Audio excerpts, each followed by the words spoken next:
When I cry, you cry, we cry together. Straight water bag mode.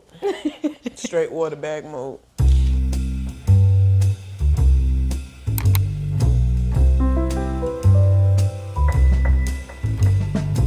Hello everyone and welcome back. My name is Horyezon. I am your co-host. And I'm Aahfiyah K. I'm your other co-host. And this is the Beyond Black and White podcast. We are so happy to be here. How's everybody doing? How are you? I'm okay. Just, look, you know how this is Monday. It's getting late. I'm always tired. Babies don't want to eat food. But yeah. Yeah, he does. My sweet little grandbaby, he don't want nothing to do with solid food. So if you're a parent and you have any ideas that you can give us to try to get this young man interested, he's just not, he will watch you eating, literally putting the hands almost to your mouth, chewing with you. But as soon as you try to give him some, he'll be like, he don't want none. And it don't matter what it is. We done tried everything. We done tried fruit. He ate a little ice cream. He seemed to like the ice cream. And he liked, a piece of like breaking down cookie. But other than that, anything else? No, I'm lying. He did like that pizza that one time. He did like pizza. He did like yeah. pizza. Yeah, he liked that pizza that one time. You're right. Yeah, but other than that, I mean. Yeah, so if you got some suggestions, like help us out. Help us out. Oh, can I do our disclaimer? Oh, of course. Okay, so here's a disclaimer. So we have been talking about it, and since we got started, I have a tendency, so I just want to apologize ahead of the curve for clapping back. And the clapback spirit. Yeah, I got a clapback spirit. So because of that, it was like at times where I feel like, things were said, and I really wanted to check people. But I have come to decide that that's not going to happen. So from here on out, if you can't be loving, if you can't be friendly, we just want to be a part of your week. We just want to be, like your homegirls that you talk to. Like if you was on the phone getting ready for a date, we your girls. You getting ready to go out, or you're just having one of them days where you feeling by yourself. You are not alone because we riding with you. So that's really one of the main things that was important to me about this podcast and what we do. But if there is, for any reason, you're observing and you don't like something or you're not feeling something, man, woman, cat, rat, dog, whatever, don't watch because we're just going to block you. This is a loving community and we want to be just a silly, fun part of your day. And if that's not what we're bringing to you, if we're pissing you off and aggravating you and that's what's wrong with you women or that's what's wrong with the men, baby, that's not what this channel is about. So this is the disclaimer. So you're gonna be looking for your comment if you put anything nasty or rude up because that's not what we're about. I know that that's a popular thing to do. I don't do the whole internet assassin bandit thing. That's why, before I was like, I'll come to you. And since I know I can be that way, we are not at 41 going to be having to have a reason to keep our strap on at all times fully loaded and I don't miss. So because of that, this is our disclaimer that we are just going to eradicate anybody that can't be positive. It's so many things in the world where people are negative and that they're trying to bring you down. If you reaching out to us, we're going to make it our business to communicate and just to be as supportive as we possibly can. And hopefully, it's the same. And if we can make you laugh here and there, then even better. But that's our disclaimer. So. And we're always open to disagreements because obviously no one's going to agree on every scenario. We're not saying that disagreements can't be had, but there is a way to conduct yourself in decency and in order with disagreeing. And we just want to be kind for everyone. We're not the only one reading the comments. We have other people that scroll through the comments too. And being respectful by still telling how you feel about a situation is always possible. So with that being said, we'll go ahead and move beyond this, but we just wanted to leave that disclaimer there that if you are going to be nasty or rude in the comments, then you will get blocked. And if you feel like all women are demonic, what you watching us for? That is weird. And you and your struggles with your sexuality need to find something a little more appropriate to be watching than the thing that you feel like is the devil. Because I'm going to tell you right now, if I feel like it's demonic, I'm not putting my eye and ear gates on it. I don't know about anybody else, but that's just the way I am. Mm-hmm. So anyway, so let's move on. So we had a few, as usual, and please forgive me because I do have ADD, so I wanted to make sure that I always communicate with you guys the same way I talk to anyone else. And yes, I have many a tendency to be all over the place. I speak the way my mind operates. So if that is an issue, I don't really know what to tell you. I can't be anything but myself, and I'm hoping that you catch all the love I'm sending out. But yo, if that ain't for you, this Harlem girl might not be for you. So, but I would love for you to give me a chance. I do try to be as normal as I possibly can.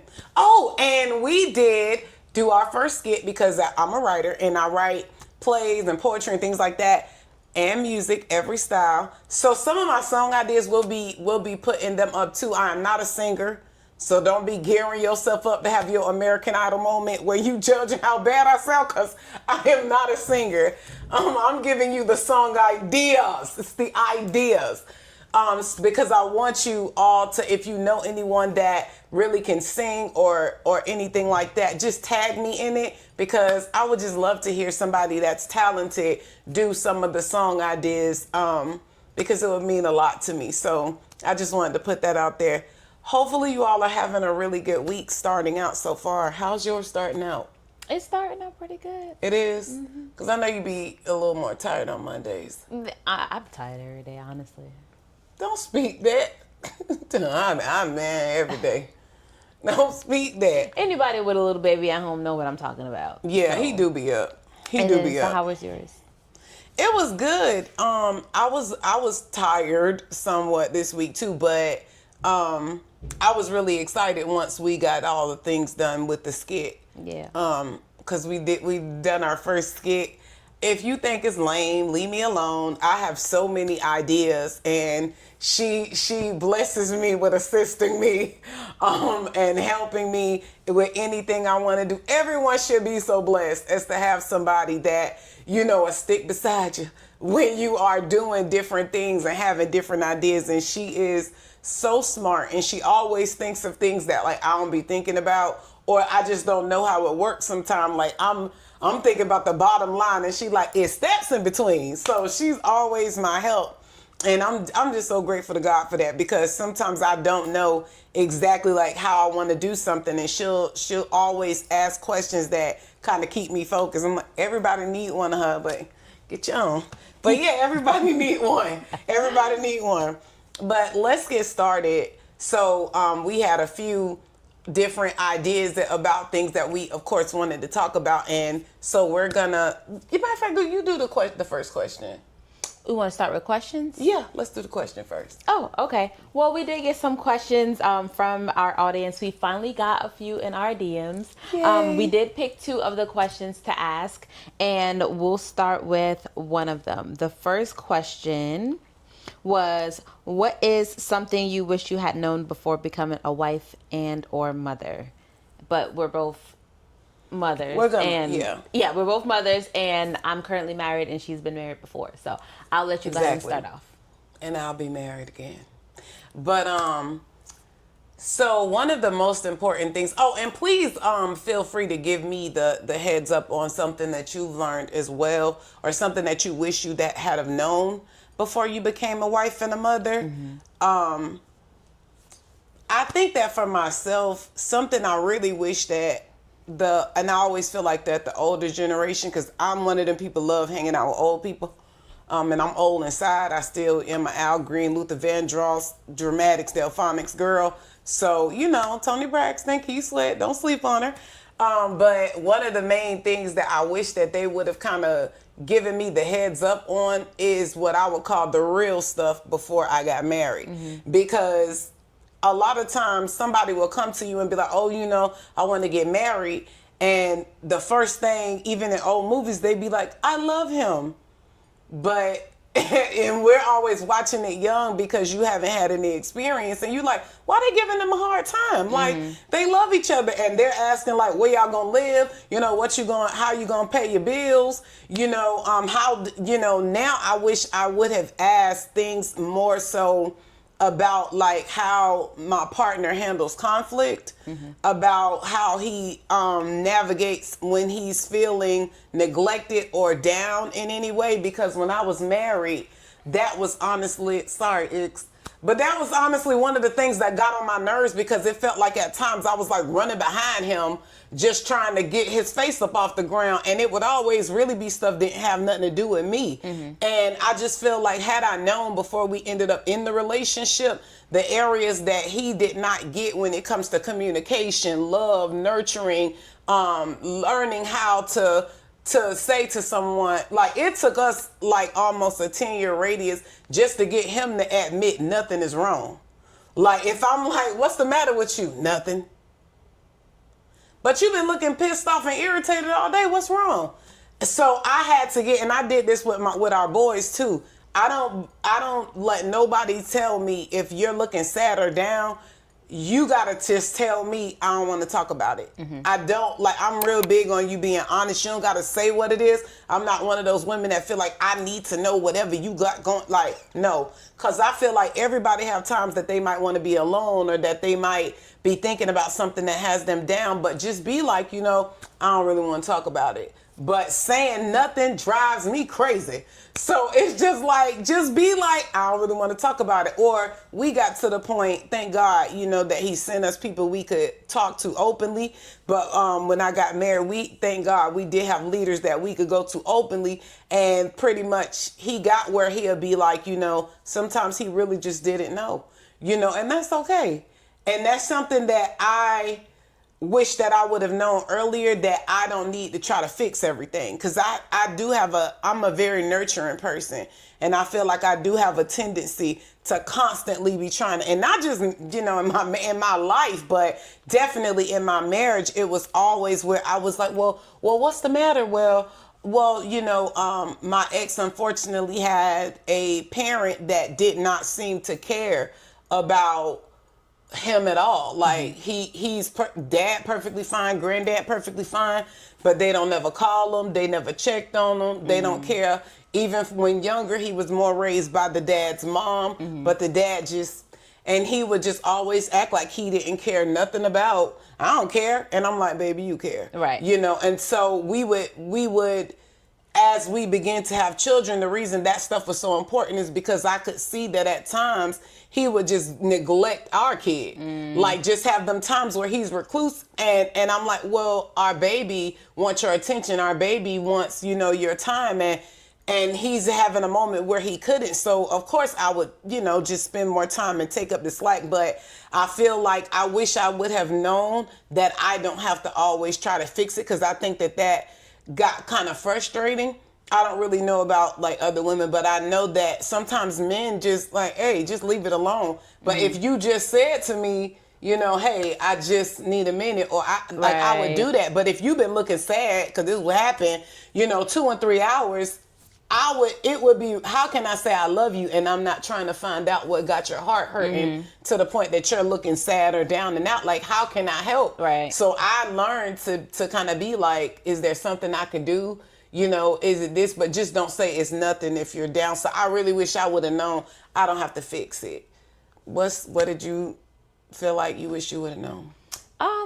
I guess sort of in the same way. I feel like I wish that, not necessarily that's something I would have known, but I wish it was more encouraged to lean into marriage counseling. So a lot of the times when you get married, they recommend, oh, you know, go get marriage counseling before you get married with whatever. You know, if you're a Christian and you go to church, then they'll tell you, oh, make sure you get marriage counseling with your pastors. But if you don't, I'm pretty sure, I'm not sure that aspect of it. But I feel like a lot of the times they don't really encourage that beyond the beginning right before you get married. It's like they Yeah. tell you to go, and we didn't do marriage counseling, so I can't speak for what happens during those sessions. I think you said you did marriage counseling before you got married, but I can't speak to what happens in those sessions. But we just went ahead and we got married at the courthouse. But when it comes to the marriage counseling thing, like I was saying, a lot of the times, especially since we got married young, I think I was like 22 and he was 21, turning 22, something like that. Yeah. When we got married about 7 years ago. And it just seems like we had a lot. Well, I don't want to say seems like, because we did. We had a lot of unresolved childhood trauma. So, and even though I was trying to deal with it on my own, he came from a family where they didn't deal in any type of emotion. Exactly. You know, so it seemed like anytime he felt anything, it was always, oh, go play. You know, oh, you go do whatever. It was always dismissed. So his emotions was never acknowledged. So anytime we were having any type of, even if we weren't having conflict, if he come home from work and he's upset, then he hasn't learned how to channel that anger. He hasn't learned how to deal with that. And sometimes it'll be situations where, you know, he's acting funny or distant with me because of whatever has happened, and it has nothing to do with us. Yeah. And then even vice versa, because I had unresolved things, you know, with childhood trauma.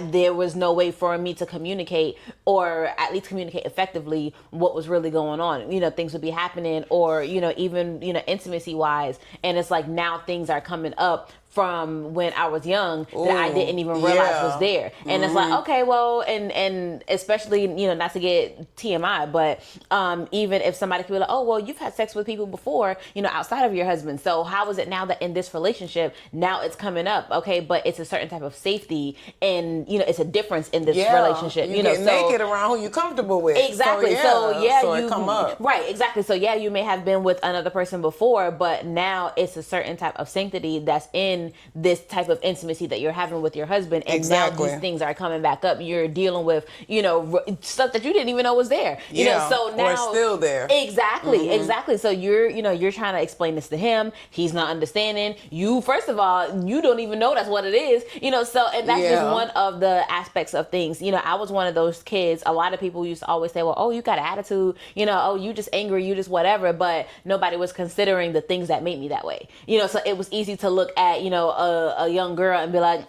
she always got an attitude. She always looking like that. She always got her lip poked out. But nobody cared to figure out why that was even a thing. So now I'm an adult and I seem fine most of the time. But now there's times where I'm just angry for no reason. And, you know, now it's just times where, you know, I'm in a mood and don't know what it is. And little did I know it's because of unresolved trauma. You know, a lot of the times people are preaching marriage counseling once things get bad. But even when things are technically good, you should still be trying to seek that, because you don't know what's going to come up. You know, and you don't want an issue to arise for you to now try to seek help. So I feel like for me, that's just one thing I wish was more so encouraged to at least that first year. You know, and even if it's not marriage counseling together, make sure, you know, both parties are actively seeking some type of mental help separately. Yeah, I think that that's another big thing about when you get married, is that there's not enough encouragement for you both together and separately to have someone to unpack with. Because a lot of times you'll have emotional baggage that will be coming up and you don't even recognize the patterns of how you disassociate. Or how you fixate on finding something to do so you don't have to deal with whatever. And like, I didn't even realize. She the project queen, baby. She'll get a project going. This was about to be redone a whole nother way. A whole nother way. My son had a whole nother way. Like, this was gonna look. This setup was about to be completely different. It was about to be her project, and she didn't even realize that she had been doing other projects. And you know, every time you're married, your husband is your sidekick with your project. So you know, that you know, she asking him to do something, and he like, okay, you know, and I'm just like, poor guy, because he love her so much, and he'll jump in, and he's such a great husband, and he just be doing, you know, stuff with her. But I had to be the one like, yeah, but you know, he just did this, he put that together, he did this, he changed that around, he moved this, I came in there, you done changed this around. I'm like, and she like, oh yeah, that was all recent stuff that, you know, so, but sometimes you don't know that you found ways to navigate, you know, coming up with how to handle where there's an issue or a trauma at. I was the kid that it was my imagination all the time. So it got to the point that, unfortunately, as a kid, I was sexually assaulted and stuff. So I learned I would call it leaving the room. So as soon as my assailant would come around, I'm out, I'm leaving the room. Because I don't really want to be there. Unfortunately, because I was doing that, it was so many things that happened that I don't even remember in childhood because it's like these big blotches of time that are gone. But that's why it's so important to have somebody that you can unpack with. So don't let anybody say anything to you about having someone to assist you with that, because a lot of the pain and the trauma on the men's side and the women's side of today's world is because nobody really be dealing with the fact that they need to be healed. And sometimes healing is not just praying, and sometimes healing is not just saying. Sometimes it is a process. Just like it's a process if you cut your finger to get that scab, as that wound is healing, it's a process. And so it's the same mindset should be there when it comes to old pain. And I associate things even so much with music. It's songs I can't listen to today because they will transport me back to that 8-year-old kid or that little girl, that somebody was doing this to, or they were all jumping me, or they were all telling me I was stupid and fat and ugly, whatever. And I have to be like, oh, I don't even want to hear this. Well, that's another sign of there's healing that hasn't taken place in that area. In fact, our joke is it's the room we don't want to go in. Right. So if you know you got a room in you don't want to go in, it's something can't nobody bring up. I'm telling you, I'm the homegirl gonna tell you, baby, it's time to go get some help. It's time to talk to somebody about it. And if you want to put it even in the comments, I promise I'll respond to it. Because I know all well what it's like to really be hurt. And I used to say, it's like I'm bleeding out and nobody cares. Nobody's paying attention. And I'm literally just bleeding out. So if you drowning, reach out and ask somebody. You're not weak. If you're a man, it doesn't matter what your gender is. You are a human before you are anything else. And you were given a set of emotions by your creator just like everybody else. So you're going to be happy. You're going to be sad. You have memories that work. There's going to be things that bring those things to you. And it's not weakness or anything like that to say, hey, this hurt. How do I deal with it? Because a lot of us didn't have anyone there when things hurt us, when things broke us. And then we came up with our ways to dealing with it as children. And we as adults will acknowledge that how we're handling something is immature and still keep doing it. Like he trying to say something, you over talking him, so I don't care. And you walking out, are you 4 or 44? So it's like, it's time to reach out to somebody that you feel safe and comfortable with. And a lot of times when you're married, your spouse will end up being, unfortunately, your emotional punching bag, because you may not realize that what you're doing is actually triggering them. You being like, one of mine is the distance thing. So if you are acting distant and cold, my mind was, because I had a very critical parent that used to talk very down and bad on me. So when you act distant and cold, in my mind, it's me you don't want to deal with. It's something I did. And so I'm constantly, well, can I, well, tell me, and then if that doesn't work, now I'm off distant and crying and all of that. So it's just like, it's just a healthy thing to do if you're in a relationship, especially with someone, that you have somebody that you can unpack some of those old traumas with, and somebody, that they can do that with as well, because you're going to be much, much better for both one another if you're healed and you're working on your healing actively. And sometimes it's good to give each other a little bit of time and come back and then talk about something. It's nothing wrong with that. And we need to start re-encouraging the mindset even in young people, because I see that a lot, where it's just this ratchet, oh, well, I'm going to get you before you get me thing. But everybody still low-key wants somebody to love them as they are. So it's like, this isn't a game when it comes to your heart and your emotions being on the line. And we should encourage more with young people to seek out assistance so we could change some of the generational curse dynamics that are happening in our day-to-day. And that's not a black thing, that's not a white thing, that's not a man thing, that's not a woman thing, that's a people thing that everybody needs to be really working on to try to fix. Because if you're working on you, then you're bettering tomorrow for someone else. And you're changing things in the dynamic of your generation and your timing. I ain't mean to preach to y'all, but you know how your girl can get.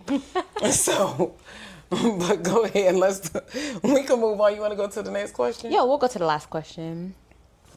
Okay, so the last question is, what's one thing you think people misunderstand about you when they first meet you? You go first. Oh, dang. Yeah, cause that's a good question. So this is where you can see we don't be pre-doing anything. We literally talk about it right when you getting it. This is the clip. This how we do it. Yeah, I don't know, bro. I know, dang, and I started to think about the question, and then I completely forgot because I know I was gonna go into a whole tangent. I think you should start. Okay.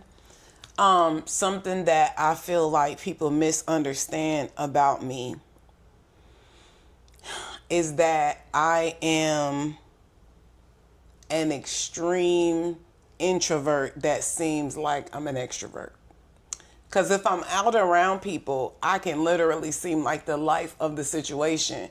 I could be pulling everybody in, making the jokes. I love cooking. I like hosting. Now, of course, I want everybody to make sure everybody having a good time. But I'm literally counting the minutes till you leave because I want to take off all of my clothes, have my hair sticking up on my head, put on my PJs and pajamas, throw on some music, and scroll on my phone for hours. So, because I know I can get like that, it's weird. Like whenever somebody, when I was in dating world like that, people would always be surprised, like, you so chill. And I'm like, what gave off that I wasn't? Like, For real. you know, and I get that. Like, I'll even be out, and I don't know why people do this, but like dudes will be like coming up to me like old slaves, like, hey, Miss Ma'am, I don't mean no harm. I just wanted to tell you that your hair look nice. And I'm like, thank you. All right, you have a good day. And I'm like, well, damn, Billy George, what is the problem? For real. Like, why can't you just be like? And I'm like, and I don't want to hear nobody talking about that when you compliment women that we be nasty, because I've seen so many women get complimented by men and they just say thank you. So that's just a stereotype. That is not true. I've seen, and I will go up to, if a man looks really nice and he's with a woman, I will go up to them and be like, excuse me, is it okay if I give him a compliment? You look so nice today, sir. Y'all have a great day. And leave it at that. So, you know, I feel like where I'm concerned, I think that people will at first glance think, I don't know if I come off stuck up or if I come off, I don't have resting bitch face, because it's plenty of people that talk to me and just like I'm talking now, won't stop. So it's not that. I just think that sometimes it's strange that people will just assume that because I'm friendly and I'm open like I can be, I think that people think that I'm always trying to be out, like inviting me places. And baby, good luck if you invite me somewhere, because I don't be wanting to leave the house. I love being in the house. And you get with me, baby. I'm cooking, we in the house. We cuddled up in the house. When I was married, we used to be making eyes across the room. We ain't been there 10 minutes and I'm giving him I'm getting ready to go face. For real. You know, our little signs and gestures to make it known like I'm gonna be ready to go. Have you thought about what yours is yet?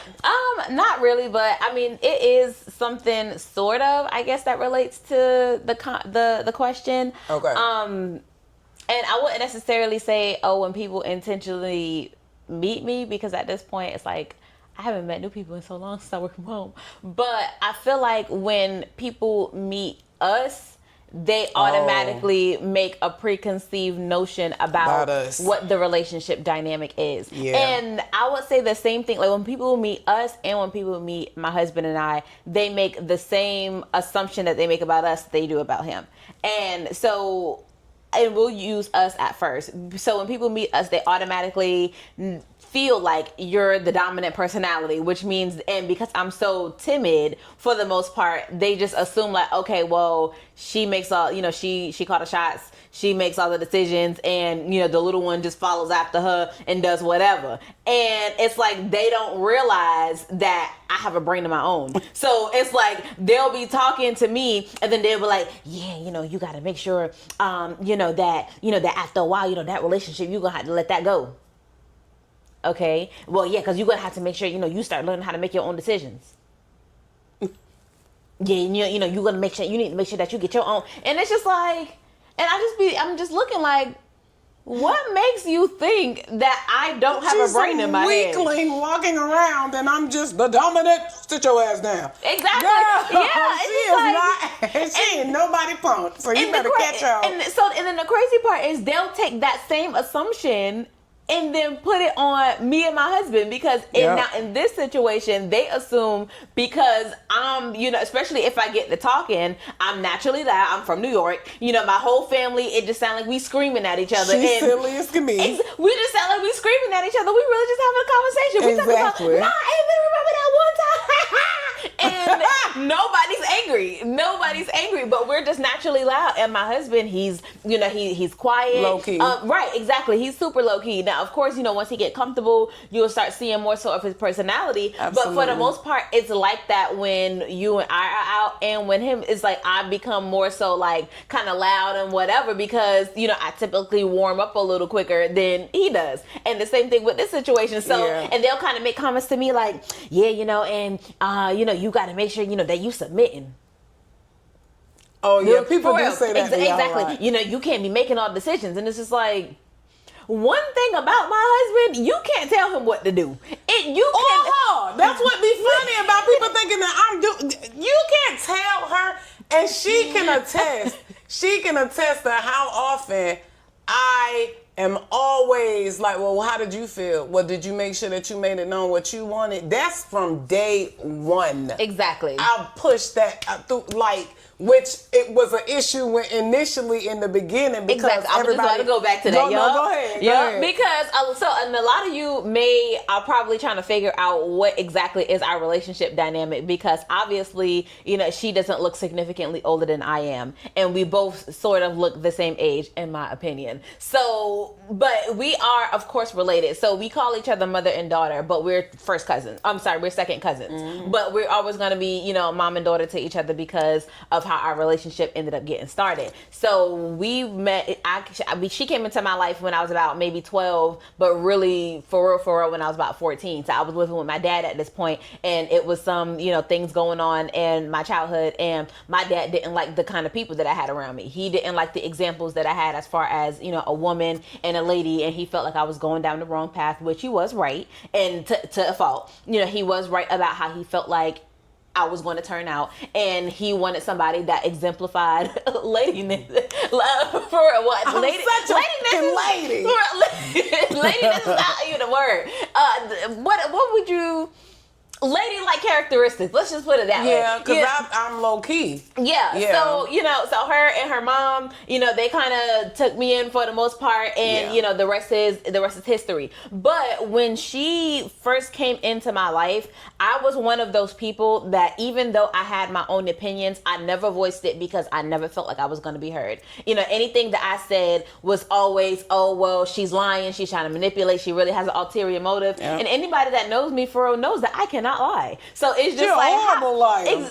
Horrible liar. Terrible. So it's like, for you really to think that I'm sitting somewhere coming up with these grand schemes is actually wild. But anyway, so but one of the things that when we first started cultivating our relationship was, you made sure that I knew that I don't have to be anything that anybody said I was. So it didn't matter if they called me a whore, a slut, stupid, whatever. You made sure that I know you're not any of those things. And if you don't have to sit around and you don't have to listen to anybody calling you that, because that's not who you are. It don't matter what the speech is. It don't matter that they told you that your grandma, your mama, your auntie, everybody else, so you bound to be one. It did not matter, because that's not your destiny. me. And you made sure that when it came to anything that I felt like was not true, that I did not have to sit there and take it. I didn't have to sit there and agree or let them say whatever it was and you knew it wasn't the truth. So we've worked on that for years. We've worked on that for years. And even sometimes, I'm grown. I'm 30 years old now, and that came from, me being 14, now 16 years later. And sometimes I still struggle with being like, okay, well, you can just say, well, I don't like that, I don't whatever. It still takes a lot for me to do that. Yeah. But over the years, it has gotten easier to where I can be like, you know what? No, I don't like that. No, I don't like this. And a lot of people in the beginning felt like because she was doing that, she was telling me what to do. Anytime if I was like, well, you know what? No, I don't like that. What they'll say? Oh, that's her Aahfiyah. talking. Exactly. That's Aahfiyah talking. Exactly. That's Aahfiyah talking. That ain't you. Yeah. You see, she been hanging around Aahfiyah. You see that now she got an attitude. Now she acting like this. She would have never said that if Aahfiyah wasn't in her ear. And to an extent, they were right, because if she wasn't in my ear telling me that I don't have to stand for these things, I would have been standing for them. Yeah. I would have been allowing them to tell me and speak that over me. But because she taught me that, okay, you don't have to listen to this, you don't have to be whatever it is, you can be whoever it is that you want to be, and if that's not who you want to be, you're not that. So yeah, so that's how right. You better stop, because I'm finna start crying. A drama. I'm sorry. But exactly. So and I think because people see that, and because she's so no nonsense with certain things, and I think more so that she was like that because when she was younger, she didn't have a voice. So she had to force herself to have one. There was nobody in her ear, there was nobody doing for her what she did for me. So she made sure when she seen somebody else doing the same thing, like, absolutely not. You cooking the food? No, come on here. You ain't got to be that. You ain't got to do none of that. And I feel like that's why they automatically assume that. And it's just kind of like, it's interesting because it's like, so you guys never really knew me in the first place, and it's okay. Because sometimes it takes certain things for somebody to see and recognize, who somebody really is. But for me, it's sad because these people that were saying these things, they were family members. So it was our family that was looking at me and assuming that, she really is like this, but the only reason she's acting like that, and what they're saying is the only reason she's standing up for herself is because of Aahfiyah. I'm sorry, shouldn't we be happy about that? Yeah. Shouldn't we be happy that she's not allowing somebody to, to label her as whatever statistic that you want her to be? And yes, statistically, if you come from a family, full of teen moms, if you come from a family of, people that, does X, Y, and Z, it is a high probability that you're going to become that. But why aren't we speaking greatness over this person? Why aren't we being like, okay, you know what? I know your generation, your lineage look like this, but we're going to decree that you're not that. And then our family was Christians. So you would assume that we would take we cussing Christians, but we love the Lord.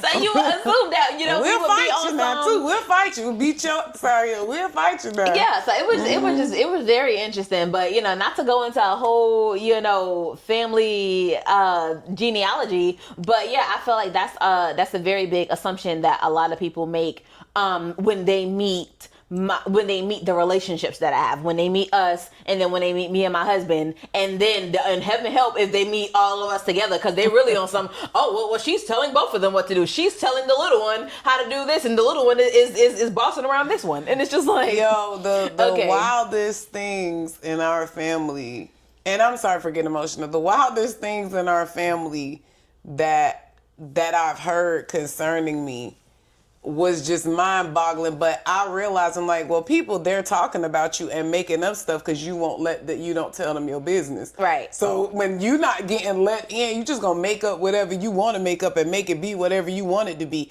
But initially, going back, when I came around her and I could see, she was just extremely unsettled.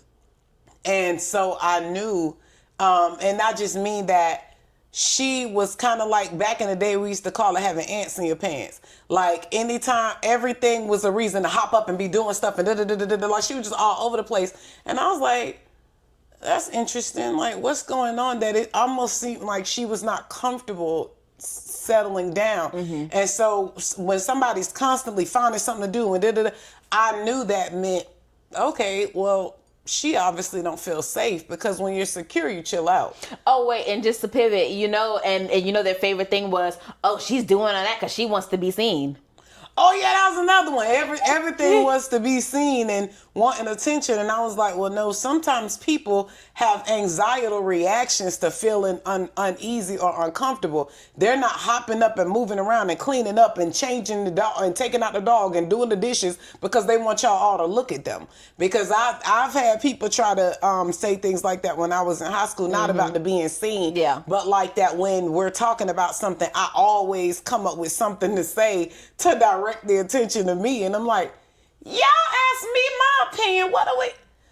I'm just gonna be quiet. For real. Like, so but when she was younger, I just could tell, and that's something, if you know me even a little bit, you'll see I've always had a passion, especially for young people, but especially for young women, where I was always big on helping to eliminate some of that negative self-talk that I know you can have. And she's right, because unfortunately I was the youngest and I was the only girl, and there was, I was getting the negative from my mom. You fat, you black, you ugly, you stupid. I was going to school and I had a teacher. I was no good at math, and I had a teacher that would actually, how in school they would separate the classrooms where like, they'd be like, this side of the class is a team, this side is a team. Mm-hmm. And so I was not good at math, and my teacher knew that. And she'll be like, all right, y'all stop talking. I'm going to put Aahfiyah on y'all team.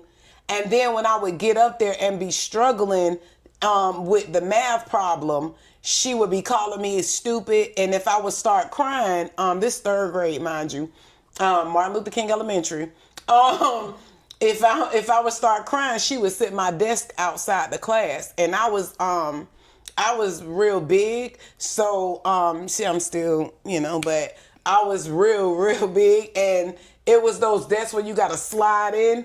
And they picked on me so much that I would always wait till everybody left to try to slide out of my desk, because I didn't want to be where people was like picking on me or making fun of the fact that, I was scuffling to get in and out of the desk. Yeah. And so it was just like it was like a constant thing. And I was not the kind of kid, it took me years to fight back. That's why we can fight now. It took me, I used to get jumped, and that, your girl, I'm telling you, 12 of the hoes couldn't take me out. So I'm telling you, like, I run right up on you, like, no fear, like, don't play. But I had to get like that because of that. And being younger, I did have, because people were always like, oh, you was being raped, you was being molested. Where was your, but you had big brothers. I have 3 big brothers. I have one that does not care for me. He from my birth on up, he do not care for me at all. It's always been negativity, and he will always lean more towards anybody that has negative. I don't know if it's because my mother wanted a girl so bad, and she kept having all these miscarriages and losing her babies, and she finally got a girl, and I was the last baby. I don't know if that was what it was, but he does not care for me, and I have stopped trying so hard to try to get him to. Just left, I've left the situation alone. And my next brother is what they call borderline disabled. So he seems normal, but he struggles mentally with things. But he's had a job about 20 years, okay? Okay, longer than most people. And he's always happy, and he is one of the greatest loves in my life. And if he knew how to navigate, I think, and be protective, I think he would have. Mm-hmm. I feel like even as a sister, I feel like, it's going to get deep, I feel like I kind of failed him at times too, because things were happening to him. And as a kid, I didn't stand up for me, and I didn't know how to stand up for him. So, and even things I told our older brother that was happening, he could care less about, it was just like, oh, okay. Not the oldest, but the older. Mm-hmm. And then my dad did have another son, and unfortunately he did not have a certain type of relationship with that son. So, and I do think he would have let some people have it had he known what was going on with his sister. So sometimes I be crying just watching people have big brothers and stuff that care about them, that are loving, that are so. If you got a brother like that, if y'all beefing, let it go and love on each other, because it is so nice to have somebody that really love you and that want a relationship with you for real. And trust me, I'm not innocent, because once I know you don't care for me, I stop telling you the truth about anything in my life. I don't tell you nothing about me no more. I'm not going to give you fuel to go if you going to hang out with people that talk trash about me. Right. I'm not going to give you true fuel. Y'all going to talk. And I've done that. Unfortunately, that was one of my things younger that I used to do that was mucked up. If I didn't trust you, I'm going to tell you something and I'm going to tell her something, and we going to see how it works its way back to me. And then that'll let me know who I felt like I could trust. It's mucked up, but it really was how I was. And with him, if he had, everything's fine, everything's okay, everything's good, I'm not going to open the door. And sometimes you have to do that even when it's family. Mm-hmm. Sometimes you have to close that door. That's why we said, like, she'll close the door, I'll close the door, and we just won't deal with people a certain way, mm-hmm. because we're not going to allow you to disrupt the peace. That's why every time people come around us, they always talk about how peaceful it is and how calm it is. And then they keep wanting to come around. After a while, we like, like, it's this peace, because we don't be having, even when we're together, she be, she with her husband, she doing whatever, I'm doing my thing. Like, we're not just constantly in nobody's face or in nobody's business. And if we know you're somebody that's always like that, we'll cut you real quick. We get rid of you real quick. Absolutely. Yeah, like, we don't play none of that. Like, so when I got around her, just like any other young person, and her husband was somebody too, that younger, that I would talk to and speak into. So it was really sweet once, him and my baby became a thing, and he has always loved her and cared about her and just been extremely kind to her. And I'm grateful for him just as much, mm-hmm. because I love how respectful he is. But I carry myself like a woman. I carry myself like a lady. I don't do things a certain way. I don't let people in to things that feel intimate or close. It's the word intimate to me. That's why I feel like marriage and things like that are to be honored. My friendships and my relationships are to be honored. And I do feel like if things were more like that, it wouldn't be so much backstabbers going around, because you would have somebody that you knew was in your corner, mm-hmm. for real. And she knows that. I knew when me and her became as tight as we were, I was like, I'll do anything for my baby girl, because that's who she is. And that was like a hard thing for families, oddly, mm-hmm. to swallow, because they were used to, especially her grandmother, that was hard for them to swallow, because mm-hmm. I don't leave room where she's concerned for anyone to feel like they're going to dominate or dictate to her. So I was in her ear like, hey, you not with this, don't let her call you that. That's not really what you meant. Don't agree to that, mm-hmm. because you're letting somebody like layer you in lies about mm-hmm. you. And you don't have to accept that. And that's, if you watching, and that's you too. You don't have to accept that. Somebody talking down to you, somebody being negative, somebody talking about who used to be a hoe in your family, so you destined to be a hoe. Ain't nobody destined to be a hoe. Right. Ain't nobody destined to be broke or poor or not have. You're not dumb because you struggled with math. It's a lot of things that people will try to label you as, but you don't have to respond to it, and you don't have to walk in that. Right. You affirm who you are, and you stand on God, and you stand with God. Don't let nobody make you feel down. I promise you, if biblically during that time way back, if you think about it, the wisest people and the greatest of leaders all had advisors. What do you think that was? What do you think therapists are?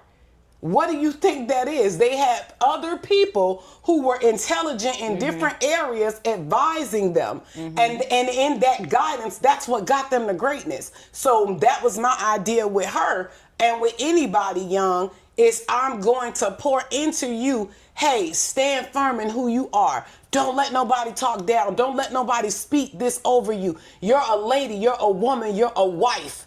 And you operate in that. And as soon as that was the mindset, baby girl, while everybody was still buck wild and having fun and doing whatever, honey done hooked her husband.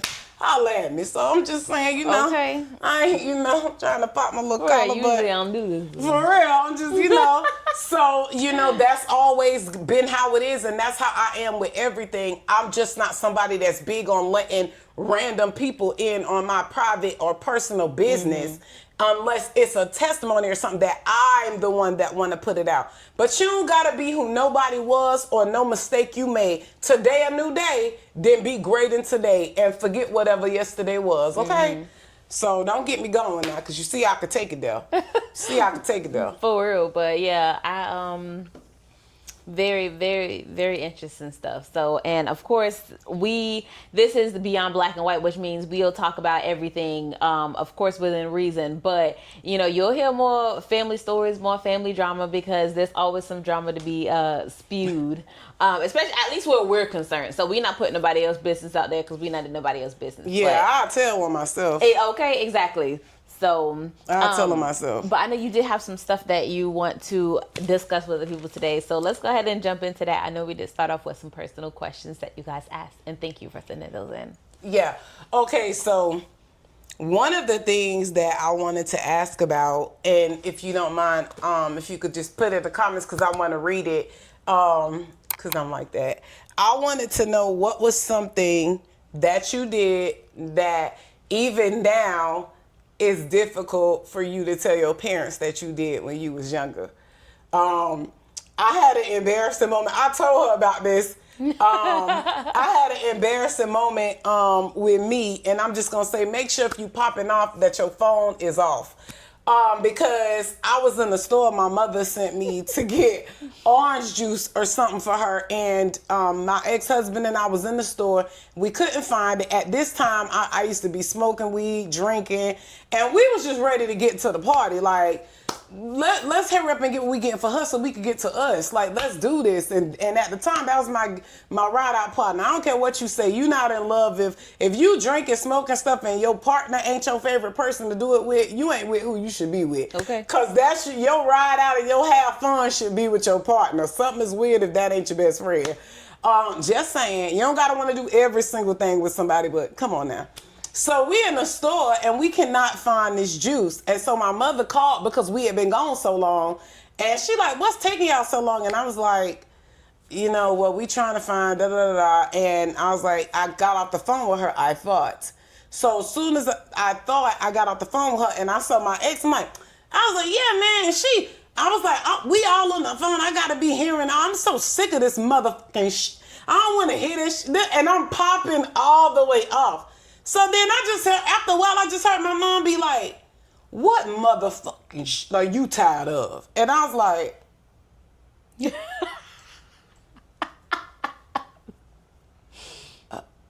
what? And she was like, nah, what like you tired of? And immediately, this is the only thing that could come to my mind. So I immediately was like, oh, Mom. I was like, no, I'm not even talking about you. I was like, I'm not talking about you. I said, I'm talking about the people in the store that we keep asking for help and they just giving us the runaround. I was like, and then I was like, why would I be saying that to you? That don't even make no sense. You only asked us to come get you. Like, I'm backpedaling hard as I don't know what to get out the situation. And thankfully, she believed me. Because when me and my baby was talking about it, she was like, oh, I never would have went back home. I'm like, sweetie, I didn't have that mother. She'd have been at my house. And it wouldn't have been no convincing her that I wasn't talking to her if I would have ran away. Okay. So that would have been like, yeah, I would have believed you if, and my mother was one of those people, it would have hurt her feelings more if I would have acted funny with her. So I knew I just had the only way to sell it would have been to stick with it. So I ain't have no choice but to stick with it. Okay, so it was one of them things where it's like, it'll come back to me, now sometimes that, especially that I done lost my baby, but it'll come back to me sometimes like, and trust me, I was not innocent. We was raised in church and stuff, but I was not innocent because I used to be sneaking my ex in my window.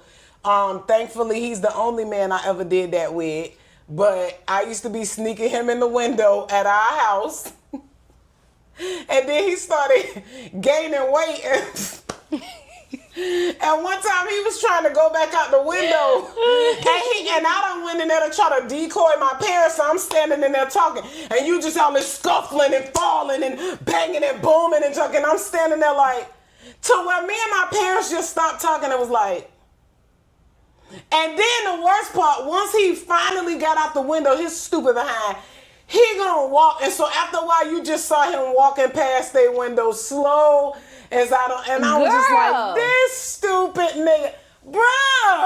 You at this point, come inside and say hi. I know. My mom was looking like, and I was just like, yeah, all right, y'all.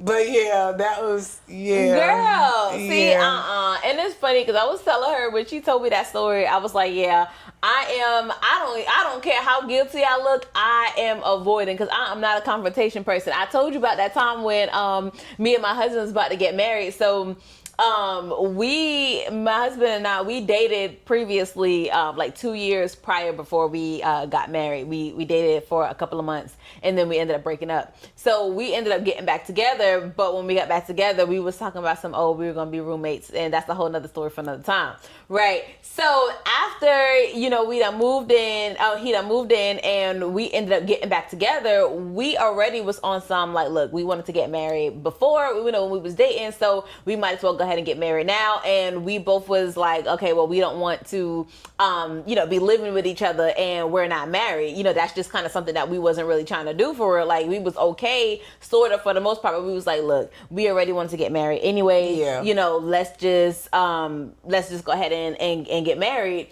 And then he proposed on my birthday. Then we went and got the marriage license, whatever, right? So anyway, at this point, so now mind you, we were only together for about May, June. We was only together for like a month and a half at this point before he proposed, and we ended up getting married. And the very next day after we got my marriage license and everything, my aunt was getting married. So we showed up, of course, to the wedding, and I ended up telling my dad that I was getting married. That was a whole blowout, whatever. So he's like, oh yeah, did you tell your grandfather? Okay, my grandfather he's a heart surgeon in Tennessee, but he's also a pastor. And my grandpa, he is very old school, so he was going to be on third degree, like, okay, so I hope y'all not living together, right? All right, well, so exactly. So I knew he was going to be on the third degree, like, y'all not living together, did he come ask your dad for your hand in marriage? Oh. Exactly, how long y'all been dating, so what's really going on? And it was just like, and thankfully when he called me, I was already, the day he called me, we was going to that Spanish church. So I was right outside, and I was like, yeah, trying to give him the little rundown. And then I was like, yeah, but I'll call you back after I get out from church. Now, mind you, I've been talking to my dad earlier that day, and daddy was just like, yeah, let me know what grandpa say, whatever. I get in the church service because I'm rushing back in to make sure I don't miss anything, because I'm trying to make sure that I catch the translator. And I'm texting dad to tell dad, yeah, just got off the phone with grandpa, blah, blah, blah. He asked this, but I made sure I didn't tell him that we living together. Sin. Sin. A few minutes later, I'm like, that's weird. Daddy didn't text me back. And then I look at my phone and realize you sent that to granddad, not dad. Girl, I could take this wig off and throw it across the room. Girl, oh my God, help us, Jesus. And you already know what I did. I blocked grandpa. You blocked Pop? Yes, I blocked grandpa for, I think, oh my gosh. And now, mind you, now for context, even though I'm like, dang, y'all blocked grandpa, yes. But me and grandpa, like, we already didn't talk like that anyway, because I'm one of the people, I'm bad at communicating. She gonna anyway. try to make it okay. Yeah, exactly. Yeah, but look, listen. So we already don't talk like that anyway. So my thing was just like, okay, well, it don't really matter if I block him, because I'm probably not gonna talk to him for another 6 months to a year anyway, because that's how we get down. So yes, I blocked grandpa, and I didn't unblock him for, I think, another year. Thank God he made it. I did not, baby. I was just like, look, at this point, by the time we talk again, we already done been married for X amount of time. We're just gonna act like that didn't happen. Exactly. What text message? I did? That's crazy. Well, yeah, come meet my husband. Yeah. Darling, when hey. It's New Mercies. It's a whole nother day. It's a whole nother year. So we in 22. COVID done hit. Look, are you wearing your mask, Grandpa? For real. Let's worry about how are you doing? Exactly. Let's worry about you and your health. Are your knee all right? How's that sciatica? For real. Yeah, you okay? Yeah, All right, y'all then. social distancing up there. For real. Oh, okay. Okay. Yeah, I was not. I don't care. And I told my dad too. I told him too. I was like, yeah. So I mistakenly sent this to Grandpa. And I just want you to know I blocked them. So yeah. I don't care. I was not about to acknowledge that. And I'll give it. I'll definitely give that.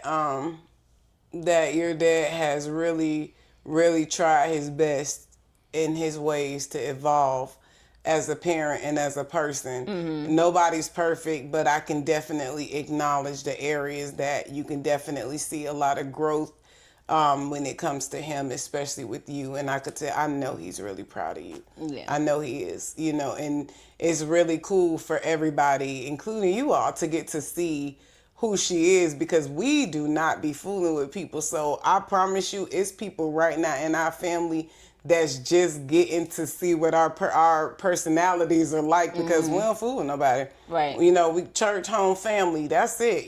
That's what the principles that are important to us. And I'm telling you, if it mess with your peace, don't do it. I'm not gonna go into all of the ins and outs of the whys of that, but it was times in our lives where it seemed like if we all got together, it was always fussing, cussing, fighting, smoking, drinking, people getting touched in it just kept seeming like it was constantly something. And it's just really cool to see how calmed down and how different things became over time. Because everybody old. Exactly. And I thank God for that peace. Because, I need peace, so it's really nice to see, when people were worried, I guess, about you. And she never was really a problem child at all. She's an amazing writer, person, mom. She's very detailed, very, very focused. She tried to be super organized. Sometimes that becomes the problem, her being organized, making sure she's staying that way, because she be so about everything that sometimes I got to be like, chill. Girl. You're doing great, And she's a great mom. So, I know that in our family, it's a lot of us that are just really proud of her and proud of who she's becoming. And if you are in a family where you're the odd man out, the first thing I tell you is hang in there, and create your own community and dynamic of people that encourage and uplift you. Your family is who demonstrates that love and care for you, not all the time who there's blood relation to. Because even I had a lot of times where even now, when we got close and how hard they were coming, down where she was concerned, and then being nasty and making comments about me, and they didn't even really know nothing about me for real. And to this day, it's not like the way you would want to have a closeness or a bond, but I'm okay with it because God made sure that I wasn't missing that love and that acceptance, even from not having that with my siblings and things like that. God was still made sure that, that I had that love. So if you missing that and you got a friend in me, y'all Toy Story watchers, just let you know, you got a friend here, and so sometimes God will send you to different people around, he'll put those people around you that can encourage you and lift you up, and you do not need a big circle. We are not a huge circle, but you need to make sure that everybody in your circle is for you for real. You don't want to wait till you get somewhere and then realize that the people that were around you weren't really for you. We know for a fact, no matter who came, went, did whatever, we were still together. And that's because that was something God set up. And that same loyalty is there with my son, with her husband. It's always nothing but genuine love with us as a family. And if you're not getting that, you need to cut away. It's hard. It's hard when you're used to people. But cut away, be that uncomfortable you gotta be for the sake of your peace, and watch how much that opens the door to you having that presence of peace around you. That's why I don't like when people be like, I'm just looking for a woman that could be my peace. Nigga, you ain't got no peace. You don't need a woman. You need to be working on that peace. Exactly. Why are you looking for that in a person? You're never gonna find that in a person. She need to have her own peace. Right. And you need to have your own peace. and then you both bring your peaceful selves together. Exactly. It should, and a lot of people don't want to admit how addicted to toxicity they are from their own childhood drama and foolishness, that once something gets calm, they consider it boring. Exactly. And it's like, girl, you so used to turmoil that to you, that's actually normality, and it's not. Exactly. I knew a couple where her mom used to get beat on by, I don't know if that was her dad or that boyfriend or whatever, but she used to get her behind whooped by this man all the time. And I guess at some point they ended up breaking up. She gets with said dude. They, of course, have kids, whatever, married, the whole nine. And she gets to the point where she is consistently provoking him in the relationship, trying to get him to fight her. Because to her, that's what love looked like. Love looked like somebody busting you upside your head. Now, he wasn't that kind of person. And he never got to the point. And it was a lot of stuff that she said that even when I found out, I was like, I'm so glad you ain't never told me she said that. But it was to the point where she would intentionally try to provoke him to get him to put his hands on her just because that was what she was used to. I know somebody like that too. And that's how her neighbor was about 15 years older than her. And that old lady took her man too. Oh, okay. Because she was out there, he don't want that old, because that's she talk. He got all this. And guess what? He skipped right off and married that old pussy too. Because she was one of them people like that. And you got to be real careful of your mouth, because you could say things sometimes, especially to a man, and you can't take it back. And that thing will rest on him, and you can't fix it. And now the relationship can't even be repaired. But this person was actually telling him he had a daughter, and the daughter was not used to coming to their house, and she would be crying because she wasn't. So what he would do is, whenever the weekends he would get his daughter, he would sleep in there with his daughter. She in there talking about some, yeah, you in there sleeping with that B. Is her pussy better than mine? Oh, I bet you like that young pussy. And then be jumping on the man trying to fight him. And that's why one day, and because I'm the friend, you can't hit my friend, okay? And because I'm the friend, she kept provoking him with me around. That's when I was married. And me and my ex-husband was looking like they got into a fist fight, and he body slammed her on the hood of that car. And I don't care how many of y'all say I'm not her friend. I was like,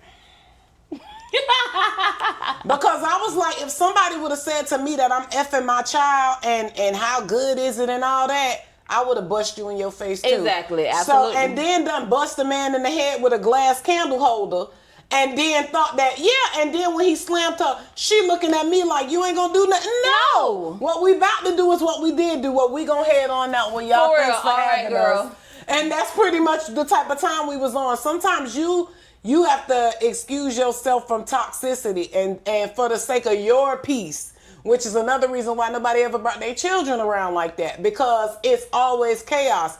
And one day when that came to me, and I was sitting in my quiet time, and God brought that to my mind, I was like, yeah, it do only seem like I'm around drama when I deal with them. And I cut them chicks. So all them years of being supportive, helping with everything, riding out whenever anything happened. And that's what helped me get my freedom, because I was like, when you're a kid that didn't have any friends and nobody supported you, and people were, taking advantage of you and jumping you, and you're being told how worthless you are, it plays on you in a way that as soon as somebody say the word friend, I would stick to you, as they like to say, closer than a brother. I would stick to you because I didn't have that. I didn't have that in any connection, and I just wanted it so bad. And because of that, sometimes that's why it's so important to make sure you got somebody to unpack your trauma with when you getting involved with people, because I did not have that. Sometimes the toxicity isn't just the mate you choose, it's the friendships you won't release. Exactly. You won't release what needs to be released, and then you wondering why as soon as you cut everybody off, you became a millionaire. Soon as you got rid of certain people, your growth happened. You won the lottery or whatever happened that was good, because God wasn't trying to give you what was for you, because you was going to be blessing who was not for you. And sometimes everybody can't go. And I had to learn that with them. And that's why to this day, I don't hate them. And trust me, plenty of people would. I just cut them away, because I'm not going to allow any further my children, because that's what it needs to be about. I wanted to demonstrate to them that just like my relationship, this isn't love. Just because we not cussing and fighting and beating on each other and arguing, if you're not faithful, if you're not loyal to me and I am to you, it's not love because I'm sitting there. And I done seen that so much where people are encouraging people to stay. You ain't really love him because you left him for cheating. What? Right. So I don't love him. So I am so expected to value another person over myself. Yeah. That doesn't make any sense. That's not submission, okay? That's idiocy. That doesn't make any sense. If I'm loyal, I'm going to find a partner that exemplifies the same qualities that I have to commitment, because I want my children to see not only is love real, this kind of love exists. We could slow dance at 2 o'clock in the morning. The Luther Vandross didn't make love and then at 2 a.m. It could go down if that's what it is for real. But I have to have that loyalty. That is a big part for me, because I don't need my mind wondering about who you really are and how you really are when you're willing to be community out there. Right. You know, so you got to make sure that you have people, even in your friendships, that are really in your corner for real. And they don't wait until things are falling down and they can run to you, but you can't come to them. And I experienced that firsthand, where it was just always like that. And once I realized it and my eyes were open to it, I cut it away. And God showed me, like, you crying over that and crying over them. Them people ain't thinking about you. Them people ain't losing no sleep over you. Okay. They don't. And the only thing they miss when somebody's been able to manipulate and control you is the idiocy that was in you when you were ignorant to what they were doing. And they will try to use manipulation to try to pull you back in. Girl, don't you miss when we used to, girl, I just love you so much. No, I love that you make me feel better about my other stuff. Because remember, I was much, much bigger, and I hadn't even lost, the weight to the capacity I got to. And I'm talking about no waist, big booty, tall as we could be, is the friend treating me the most like crap. And I'm like, I thought it was so great in your world. Why is it a problem that people are saying that I'm pretty and stuff? Why is it a problem if all the attention isn't on you? If somebody really your friend, they want you to shine sometimes too. And I had to see that, and that stuff hurt. But it's good when people show you who they are, Maya Angelou. Believe them. Right. So that's my little 2 cents on that. Yeah, and before we pivot, I'm just still waiting for the day where people stop acknowledging the fact that they feel like I've came so far, but not acknowledging what helped me get that far. I'm just saying. So I just wanted to put that out there. You know, I just don't appreciate that. And one day it'll be nice for people to be like, girl, you came so far. I can't believe. I'm just so proud of the woman that you became, but not acknowledging the work that you had to do behind the scenes to get me there. So, no, what Mary said, no more pain, no more tears, Mom. Girl. If you knew how lonely it is, man. That jump really hurt. I know. And they ain't had nothing good to say about me, and none of that jump was true. And nobody ever came and was like that they was sorry or none of that. No, they didn't. And I was still like I am. I'm still loving and I'm still kind to them. But that really hurt me. I know. Okay, but thank you for saying that. That really meant a lot, because that really did hurt me. Want a napkin? Yeah. Okay. No more pain. You so crazy. When I cry, you cry, we cry together. Straight water bag mode. Straight water bag mode.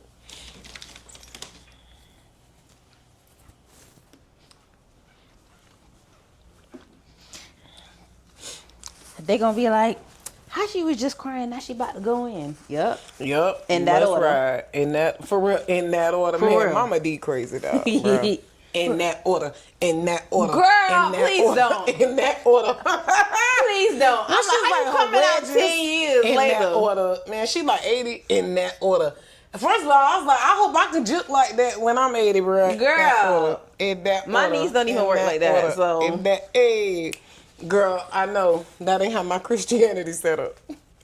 Use it for real. That ain't how Where my your faith- carnality showing. For real. For darkness. Put your skirt down. A little carnality hanging out. Okay, for real. Just a little something. So I was talking to somebody, and thankfully, you know, I had to cut them loose. And I told y'all I'm the queen of eliminating somebody, and you'll be somewhere trying to figure out, you know, what it was what had happened. I'm talking to somebody. This is my baby, man.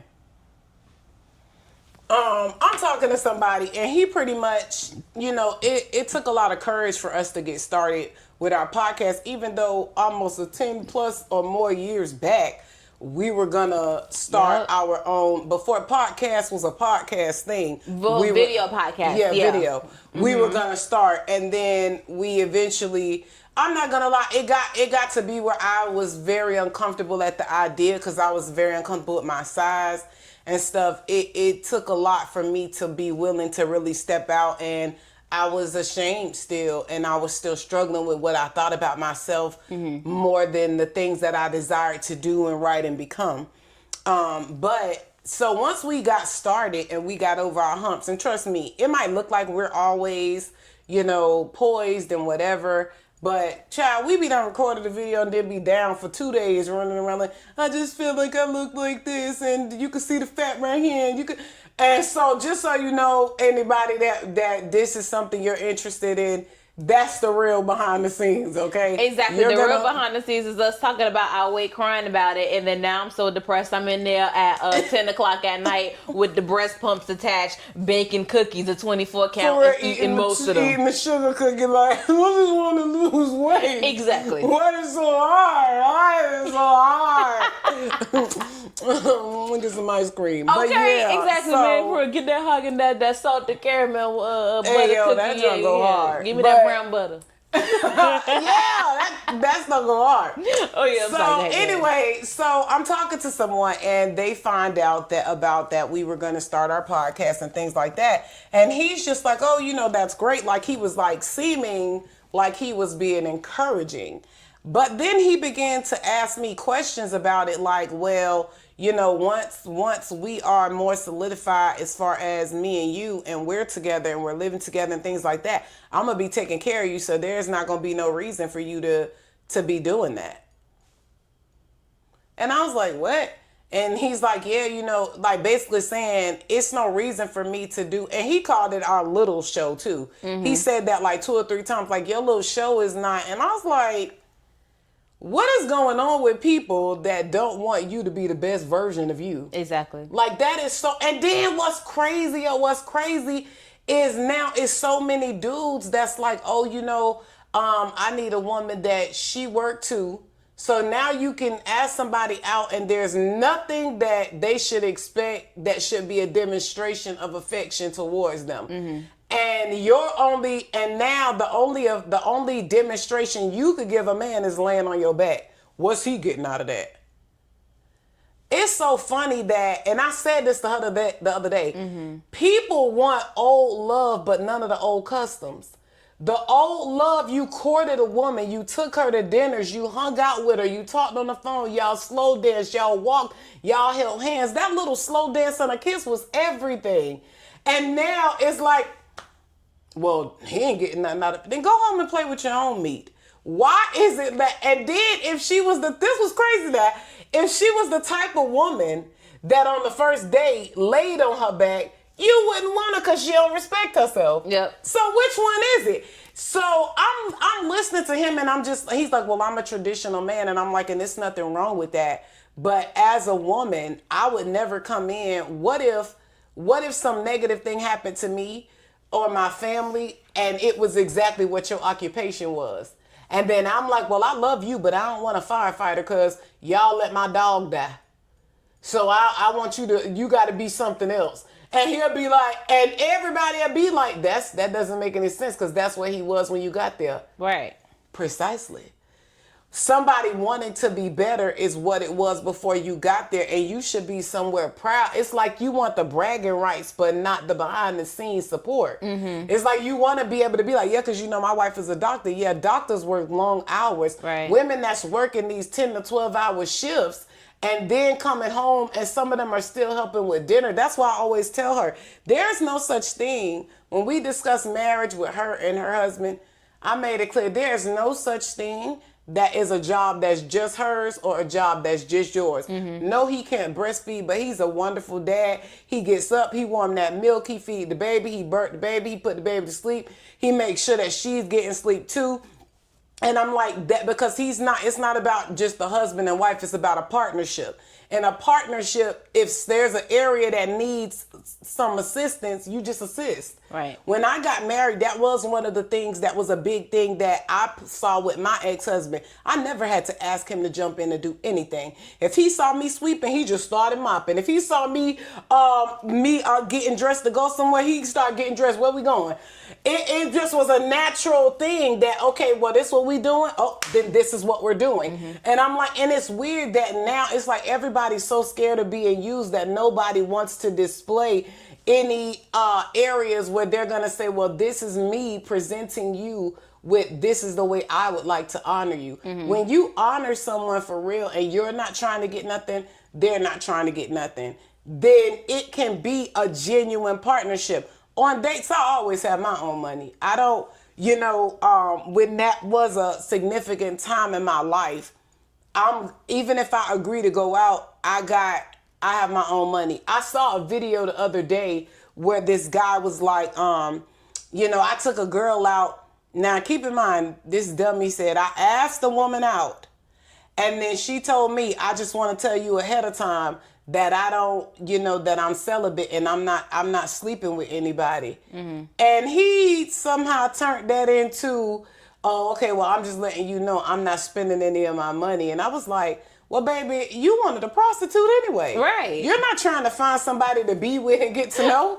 You could go pick up what you needed on the corner. You don't want that in a real woman, because there is no real woman that is like that. Right. If you want time of this particular woman on this particular level, then you need to be the type of person that has patience and understanding, and you're kind, and you're showing her, this is the type of man that I want to be in your life.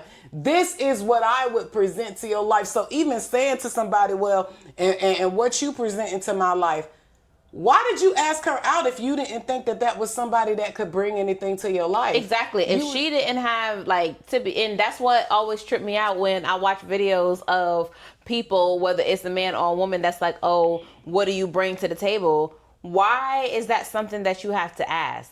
Because I could spout you off a list of stuff that's BS. I can tell you a bunch of crap, but you can't see value in me to see, okay, well, she's going to bring this to whatever imaginary table that you would like to have in front of you. Why isn't that you can't see that? Why do you have to ask me and I have to give you that information? So what you asked me out for, because that's what a lot of times they don't want to admit that's really all that was about. Exactly. Now, thankfully, I have not had a lot of people that ask me out and ever play with me like that, because you already see I'm a woman, so you already see what I bring to the table. That's why you're asking me out, and that's what you need to be questioning any man that's asking you that. Mm-hmm. This isn't a job interview. If you're not interested, if you haven't observed me enough to feel like I'm somebody you would like to get to know, then go. This is not about sex. So anytime somebody brings it to the bottom line of sex and you let them, they're testing your value, and that's why they treat you like you don't have any. Because as soon as sex get brought up and I don't know your middle name, you ain't got to worry about nothing but the deuces. I'm out. But thankfully people don't really come at me. Maybe it's evident I ain't who you can play with like that, but people don't come at me like that. And I'm always respected and I'm always respectful. Sometimes people are disrespectful because you don't carry and conduct yourself in a respectful way. that being said, if you ask somebody out, you need to know why. So now it's going to have to start being where if somebody asks you to dinner, you got to be the person like, why are you asking me? Exactly. Because if that's where this is going, why are you asking? Oh, well, I'm just trying to get to know you, baby girl. Okay. Then you do know that getting to know me doesn't mean me parting my seed for you. Exactly. Because for what purpose, my dude, am I doing that? You don't know nothing about me. I'm not tooting up, booting up, or slobbing knobs. Like, what do you think this is, nigga? Go get you a prostitute. So for that little $43.87, you would have spent at the movies and then getting something to eat, some little cheap whatever on the way home. Christ. I'm just saying, like, what? You could spend that little. You could let's round up. You could spend that $50 and get your knob slobbed by Katrina on the corner. But guess what? Now your ex is still lonely. So stop acting like you don't want more than that. But then you try to diminish the person down to that. Because you don't want to be diminished down to your wallet. So then find stuff to do that you don't have to spend a lot of money. Because the whole point of dating is getting to know someone. Exactly. I don't need a shopping spree. I could buy my own stuff. That's why I have my own money. And that's the problem is when you get into a relationship with somebody and then that person dominates everything with the finances, and then that keeps you in a box. And anybody that wants you to just stay at home and they want to keep reminding you that they're the one that's doing this and because I'm the one, I take care of you. You said that's what you wanted. You said you wanted a woman, a traditional, she's in the house raising the kids. And then when you don't feel like you like how something is going, you dictate and try to dominate instead of communicate. Because that was deep, huh? But yeah, I'm just saying, you do all of that. And it's an unnecessary thing if you genuinely looking at them as a partner. Exactly, because I told you that that relationship that I was in with the dude that got mad at through the remote at the TV. We were in a relationship and he came in and there were certain things that he felt like I wanted. And I necessarily didn't need it. At that time, I won't name the other thing that he ended up buying, but at that time we ended up getting into, my sister ended up getting into a car accident in my car. So I didn't have a car anymore. So I went back to doing what I normally would do. I would Uber, back and forth, whatever. He takes it upon himself and he goes and he buys me a cash car. Now I told him when he was like he want to do this, I was like, look, I'm good.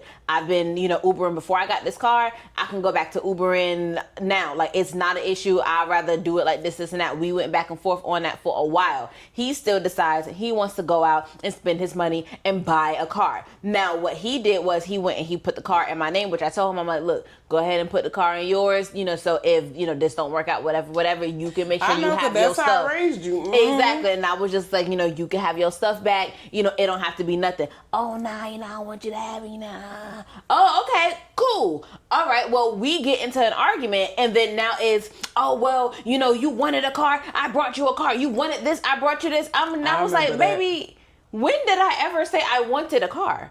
I didn't. When my car got totaled, I told you, don't worry about it. I'm going to go ahead. I need to make sure this get figured out. This, and that. Yeah, I remember that because he talked to me about it. Yeah. Like, well, if I'm her man, and I never said anything about that either. I just was like, well, I can appreciate it and I can understand, you looking out for my baby, but that's not necessary. Like, exactly. We had that conversation. Exactly. I was only at that point. That's right, ladies. And she wasn't tooting and booting and knob slobbing.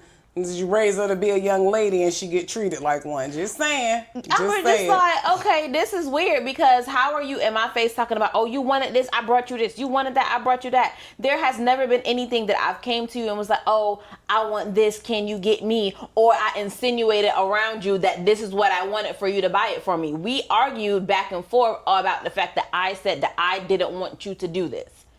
You still took it upon yourself to do it. Now you're in my face when something is going the way that you don't like, and you're like, "Oh well, this is what you wanted, and I did this." Exactly. No, absolutely not. And it's like, and if you're that kind of person where you do something for somebody and then you throw it at them, you know who my favorite is? The person that does the reverse throw it. And I'm not bringing this up to throw it in your face, and then they throw it in your face. And I'm not saying this just to make you feel bad because I didn't have to do it, but I did. And then they'll say whatever it is they did.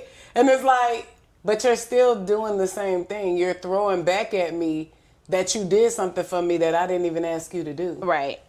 So you don't have to do anything, especially where we're concerned. You don't have to do anything to be loved and accepted. You know, my son-in-law didn't come in, you know, with bags of money. He came in with sincerity of heart, and that's the thing that made me love him and be okay with him loving her. Exactly. And that's one of the main things. I feel like a lot of times people are not looking to have people that actually honor their loved one. Exactly. I've seen people be like, well, where he work at? And I'm like, okay, but if that's your number one goal and the way you are categorizing his value, when he's throwing that at you or controlling everything with that, you can't get mad. Exactly. Because your intention was just as wrong as his. That's why I said go get you a prostitute. Right. Because only their time and stuff is transactional. Exactly. When you're genuinely getting to know someone and learning someone and spending time with someone, just like the old days, it was a very big thing back in the day for a man to get you a pair of earrings or a necklace or whatever. That y'all about to probably be walking down the aisle. I don't see anything wrong with holding off on getting people expensive things and going to these elaborate places. And who is this really for? Mm-hmm. Cause I'm old school, you know. You could sit on the phone with me while we listening to 112 and talk till 1 o'clock in the morning. That is gonna matter more to me than anything you could buy me. Plus, I'm just not materialistic. Like that stuff doesn't. I like being able to pick out shoes and things like that for me on my own. But I'm not somewhere like you buying these shoes. Then don't ask my name. Girl, Exactly. Find you a corner to work at too, okay, girl. for real, Like, because I you seen a video prostitute. like that, and she was just like, she was just like, oh, if a dude asked her out on a date, he need to be Apple paying money, for her to get her hair and nails done, and it's just like, that's weird. Who? Like, I don't even know you. Exactly. And that's what the dude was saying. And even though I didn't care for the dude, that's why, you know, it wasn't something that I figured that I was going to bring up and let the clip play, because I didn't care for a lot of the things that he said. But that one statement was he didn't know you. That was the only thing I agreed with what he said. Exactly. But that same dude talking about he wasn't going to get the nails and the hair done and said that it was because he doesn't know her, right? Mm-hmm. But he's the same dude that said that what is he getting out of it if you ain't giving up sex? Exactly. So I was like, so basically you want a prostitute. Exactly. But my thing, but even with watching that, I only disagreed with what she said because she was on some, oh, he need to be sending money and he don't even know who you are. Like, you didn't even do nothing to earn the money. So you just out here, you just want him sending you money just because to go get your hair and nails done. Yeah. And you could easily and you could easily be on some, okay, yeah, you know, he sends you the money, you go do whatever, and you don't show up to the date.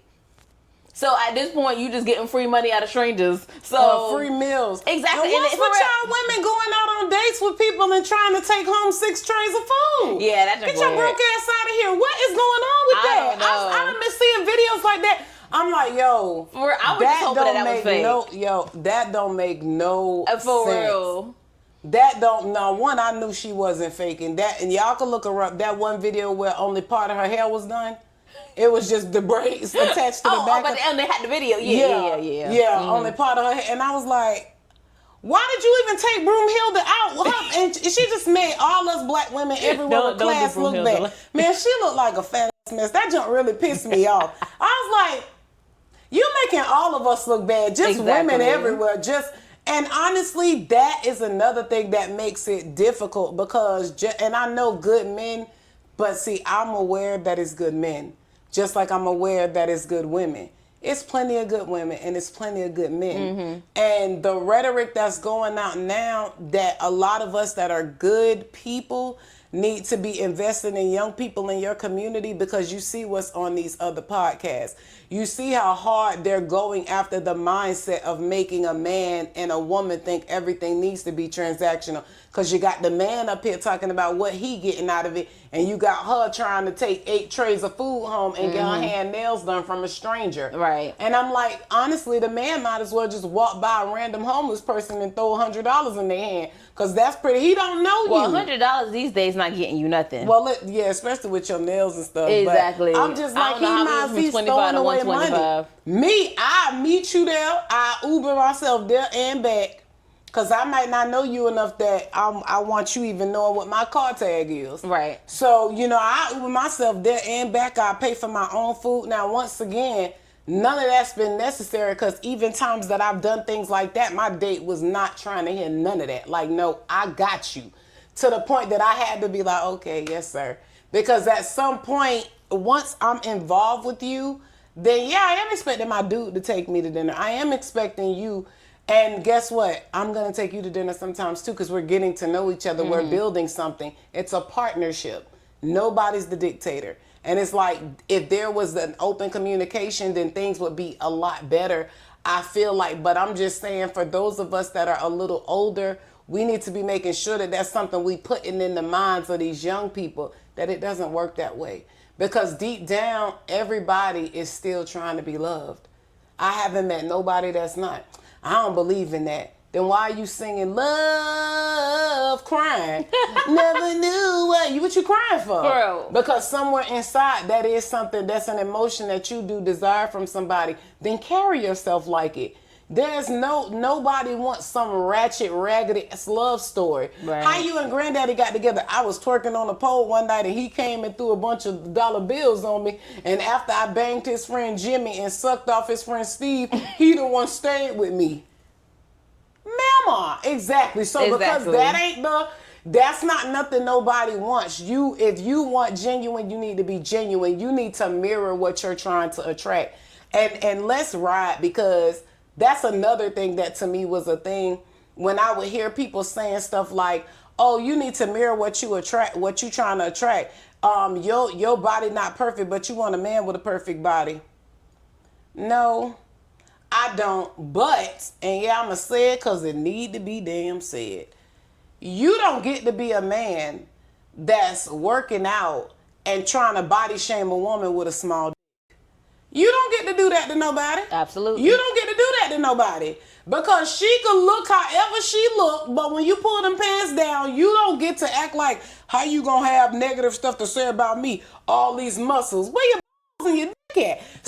So I'm just saying, if these are things that's important to you, then you need to make sure that you're mirroring the thing that you say you want. That's why you need to be dealing with people for the right reasons. Because again, everything is superficial, and on a superficial level, you're going to be judged on a superficial level. That's just normal. That's common sense. Thankfully, again, I'm not the kind of person that I'm going to judge you, because I'm always been a sapiosexual. So if you intelligent, if I could see that you're easy to talk to and you don't be judging people by, what they say, you give people a real chance. You're not rude to old people, children, disabled people, things like that. I pay attention to how you treat people when you don't think they have any value. Right. And that is what makes you have value to me. And so that's the thing I'm going to put out.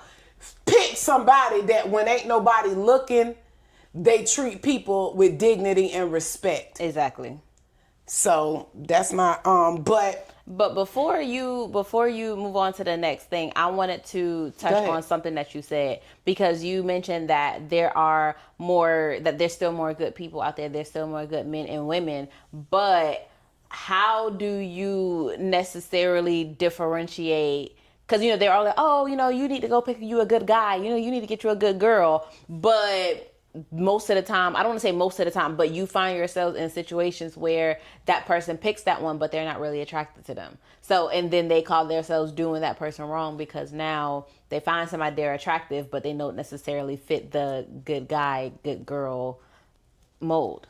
Well, that to me is more the difference between sex and chemistry, because you need to pick somebody that you need to be attracted to them some way physically.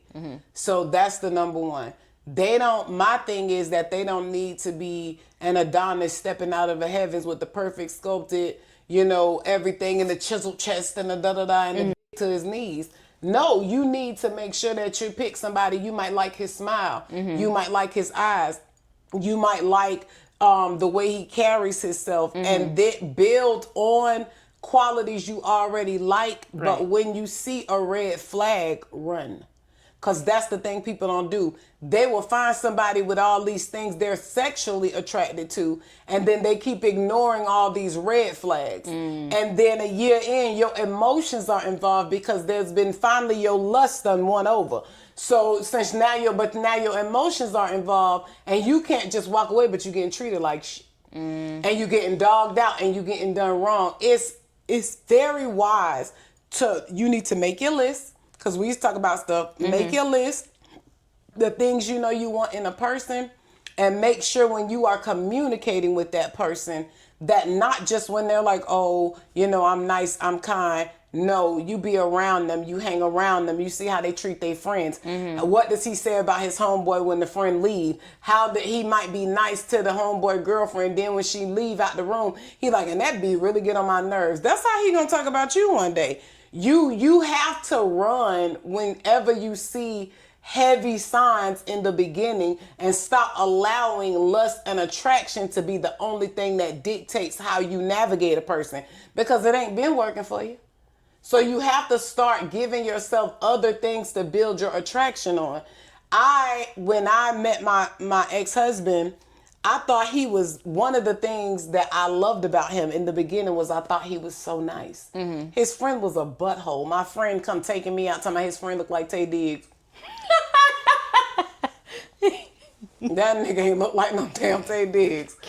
And I'm just like, then she gonna try, she gonna try to backpedal. Talking about, I said he reminded me. I said, no, the hell you didn't. You drove me all the way across town from Beaches to the north side, talk about this nigga. You gotta see him, girl. He is so sexy, girl. He looked just like Tay Diggs. And I seen him and I was like, as soon as this black ass dude get out the way, we could find this Tay Diggs looking dude. And no, and see, like Tay Diggs is not the kind of man that would have been my type, but I love his smile. I love his smile. So that would have won me. Not to mention, I mean, baby fine, but that's what would have won me. So I'm saying, that's what I'm saying about find something to build from, and dudes, it cannot just be she got pretty feet, because you cannot talk to her damn feet. Boy, they know that, because I ain't trying to be funny, but dudes don't do that either. I ain't never met a dude that was like, yeah, I mean, I just, I really love the shape of her ear. What? Your retarded need to go. Nah, you have to go. Exactly. No. You gotta go. No. So yeah, I've never. I just mean that you find certain things that you like, and I'm not saying go out with somebody that you don't have no attraction for. I'm not saying that at all. Absolutely not. I'm saying pick things in the person or about the person, even physically, that you are attracted to. And from that attraction, begin conversation to see if it's the mindset of somebody you could have attraction to. Because that's the biggest thing. At the end of the day, that's what you stuck with, the inside, not how they look on the outside. Yo, me and my friend Genosha, first of all, it's this dude, I won't say his name, but it's this dude we went to school with in 9th grade, and he, we just gonna call him Tommy. And no, we actually used to call him 9th grade fantasy, and because to us, girl, he was so fun. Girl, he was tall. He wasn't light skinned, because we ain't do light skins. He was very high caramel, but he wasn't considered light skinned. But he was tall, he was high caramel. Trying to stick to the cause. He had he had the long dreads, girl. He had a nice smile. He was, for real, in school. Where my hug at? Exactly. In school, the school we went to, they had a different academy. So he was in the fire and rescue, so he had a little outfit, and we was like, yeah, girl, he is so fly. Girl, finally 10th grade roll around, and I end up with a class with this dude, and he is sitting, I don't even remember what he was talking about, but he in the class, girl, and he got all the little girl, they sitting on the table in front of him, and they doing the most or whatever, and girl, he start talking, and I'm like, who is this dude, because he sounds slow. I look over, and this 9th grade fantasy. Girl, he was not cute after that. Girl, it just wasn't, because I don't even remember what he was talking about. Like, you can't be this stupid. Exactly. He just sounds so. That's how I am too. I was just like, who is this person? And it's funny because we never saw him, we never heard him talk.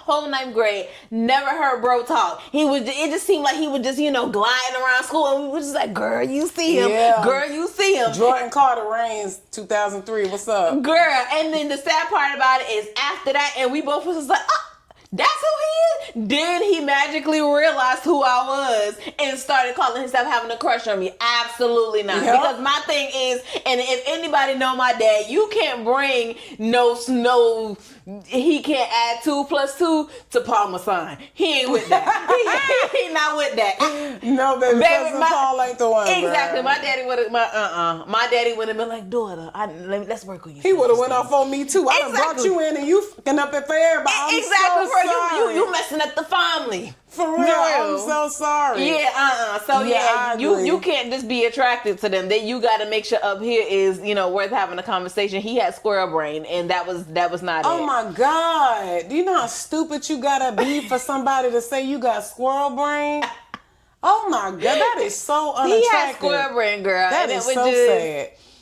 And then you somewhere stuck for the rest of your life with that nigga that just loads stuff at Walmart because that's as far as he was gonna be able to get. Exactly. Yeah. Oh, girl. Yeah. I'm about to throw up. somebody that made a baby with ninth grade fantasy. No, girl. let's ride because since we're going down this street, let's ride this way. Nothing is more unattractive to me than a man that in any relationship I've seen you in, you a bitch. I don't care what's going on. I almost said it. Straight up, because let's do it. So it was this man, and when I say I was obsessed with him, it's like his face, his smile, his walk. I even always had a Clark Kent thing, so I like dudes that wear glasses. I don't know. It was a 90s thing. But I like that. So I am around this man, and then I'm starting to hear people telling me stuff like, oh, well, you shouldn't really like them anyway. Like, the person that they with be cussing them out and telling them to shut up in front of everybody, and they just be doing it and da-da-da-da-da. And I was like, oh, weak ass For real, exactly. And see, and let me clarify. I wasn't trying to get him to cuss her out. Right. But why are you with her? Right. You're carrying yourself like you so together, but you letting a woman talk to you like that. Right. So it's evident something in you ain't what it should be. And I'm the type of woman that I know that I can be considered, especially community-wise, as a leader. So I know anybody I partner with, I got to be able to submit to you. Right. I can't be submitting to your weak behind and you just sitting there letting somebody talk to you like that. Exactly. Letting somebody down you like that. Exactly. Where's your value, your self-esteem? Exactly. Which means now you're going to be another project. You're going to be another kid. I got to be trying to pump up. No, I want to be because we're partners. If I need that encouragement, you could give it, or the other way around. Right. But if you're willing to allow somebody to demean you in front of people, and you're a leader. Right. You're a leader. It's men, and then you ain't got to wonder why people don't follow you. Right. No man wants to follow a man that the woman in the relationship is treating like crap and cussing you out, telling you to shut up, calling you dumb, going off, making scenes, bringing up embarrassing things and this dude, I'm telling you, if you don't know him when you first meet him, you're like, okay, he got it together. No, he know how to seem like he got it together. And that was another thing that helped me begin letting go of that whole little fantasy, because that's really what that was, the fantasy. Right. And once I really had to look at the situation, I was like, all that crying for him I did, God, thanks for not letting that work out, because I would have never left. I would have never been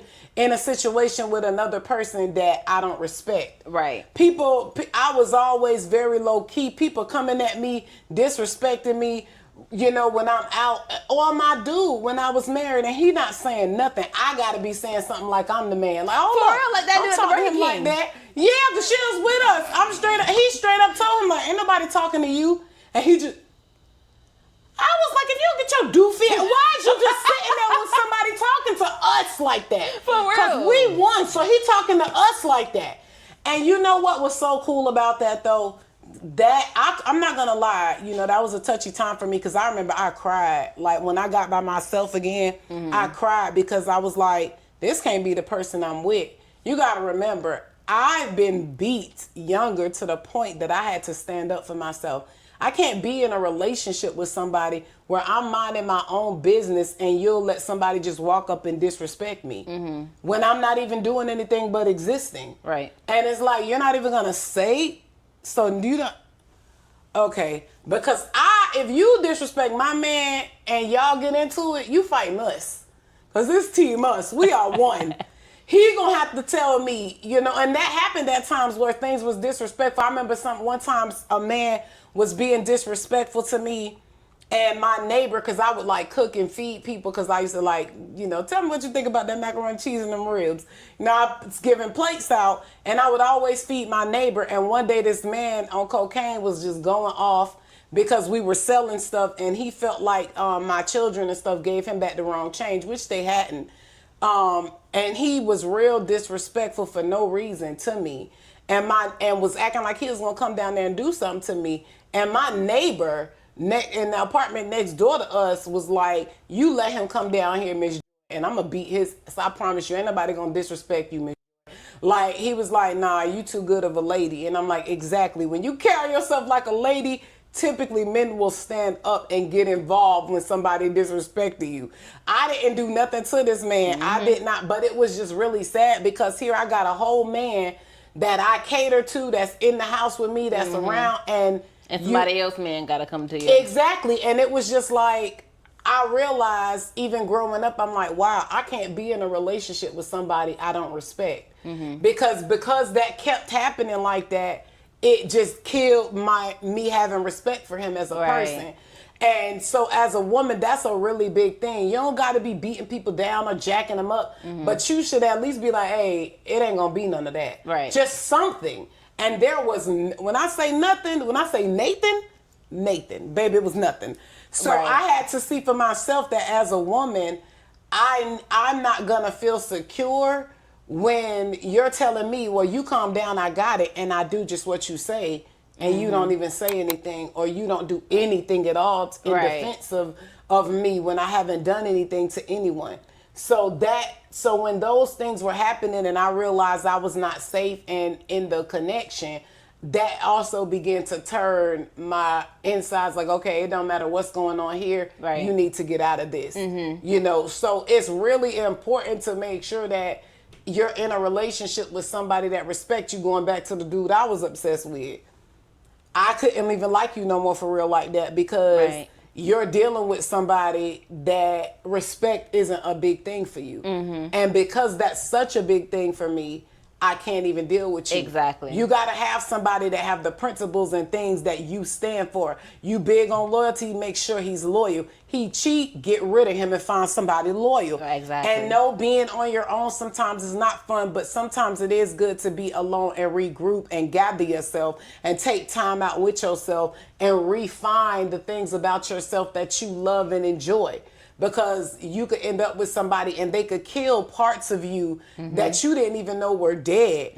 My mother's description of my ex-husband was, she said, you had a light in you. And she said, it's like when he showed up, he just blew your light out. That, when I tell you, when she said that, that also added to the, I gotta get out of here. My emotions was entwined here. So I started praying for help to get out, to be able to pull away. Because I'm like, if the light in me and the happy in me is gone since you came, you need to go. You're not adding to the peace. You are taking it away. Exactly. So, and it's like, and then it's a world where everybody try to be so cutthroat. Well, you picked them. Well, why didn't you just leave? Well, people have different reasons because they're in different places on their path. But if you are strong enough to walk away, then be strong enough to shut up about the fact that they might not be there yet.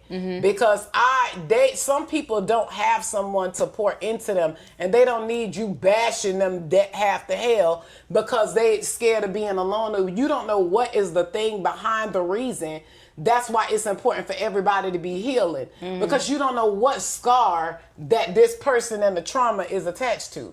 And because you don't know that, that's why it's not good to be judging people. That's why the internet thing is a dangerous thing when you are dealing with so many people having negative things to say to tear someone down. And so as a man thinketh, so is he. What you're saying, you create. And just be careful what you're creating for someone else, because that goes out and that generational curse comes right back to yours. And now you trying to figure out why your granddaughter won't leave that dude that be beating her up, and you like, she never saw that. Me and her granddaddy was loving and da-da-da-da-da. Yeah, it might be the mama's mouth. It might be some negative things that you were saying or what you were doing. And that's why it's super important that you are pouring and building somebody in a positive way. If somebody mistreating you, and before the emotions get deep, that's why I said, as soon as I see a red flag in the intro, run. Run. The emotions ain't deep. Run. Run. And stop taking their calls because you want some validation that somebody wants you. Grow up. Run.